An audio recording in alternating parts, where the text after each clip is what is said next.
আসসালামু আলাইকুম, সবাই কেমন আছেন? আশা করি সবাই ভালো আছেন। তো আজকে আমি দেখতেই পারছেন সেমাই রান্না করছি। তো এই সময়টা কিন্তু খুবই মজার হয়েছিল রান্নাটা। আর তার জন্য এই রেসিপিটা শেয়ার করলাম। এভাবে করে সেমাইটা রান্না করলে খুবই ভালো লাগে। এই লম্বা সেমাইটা অনেকে আছে খেতে চায় না, আবার অনেকের কাছেই কিন্তু এটা খুবই ভালো লাগে।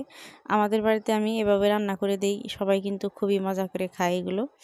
তো এই সেমাইটা আমি কিভাবে রান্না করি বাড়িতে সবাইকে আজকে দেখাবো। পুরো রেসিপিটা আপনারা দেখে নিন। তো ভালো লাগলে অবশ্যই একটু শেয়ার দিয়ে যাবেন। আর যারা ইউটিউব চ্যানেল থেকে দেখছেন তারাও একটু সাবস্ক্রাইব করে পাশে থেকে যাবেন। তো দেখুন, এখানে আমি 1 লিটার লিকুইড দুধ নিছি। এই দুধটা আগে আমি অল্প জাল করে রেখে দিয়েছিলাম। তারপরে আমি আবারও গ্যাসে বসিয়ে কিছুক্ষণ জাল করে নিলাম। তারপরে দিয়ে দিলাম এখানে 1 বাটি চিনি। তো চিনিটা দিয়ে আমি আবার একটু মিশিয়ে নিব যাতে তলায় লেগে না যায়। তো তারপরে সামান্য একটু লবণ দিয়ে দিলাম। এখানে কিন্তু বেশি লবণ ব্যবহার করব না, মিঠার মধ্যে বেশি লবণ ব্যবহার করলে কিন্তু ভালো লাগে না।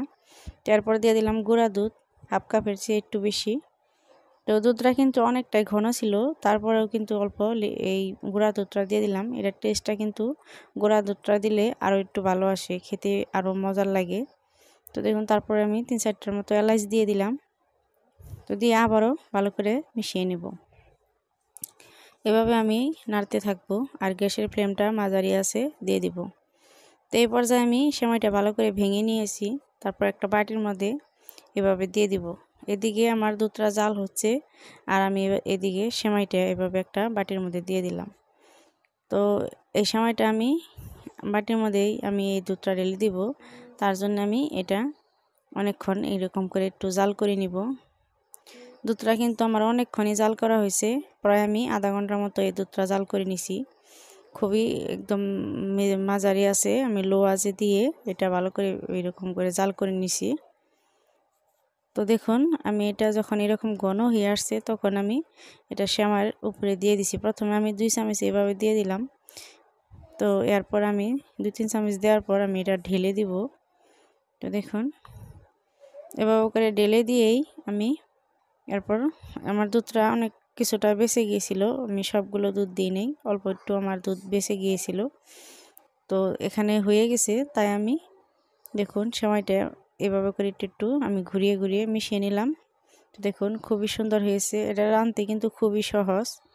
তো এরপর আমি উপর দিয়ে কিছু কাজু বাদাম কুচি দিয়ে দিছি, আপনারা যে কোনো বাদাম দিতে পারেন। তো অল্প কাজু বাদাম কুচি উপর ছড়িয়ে দিয়ে দিলাম।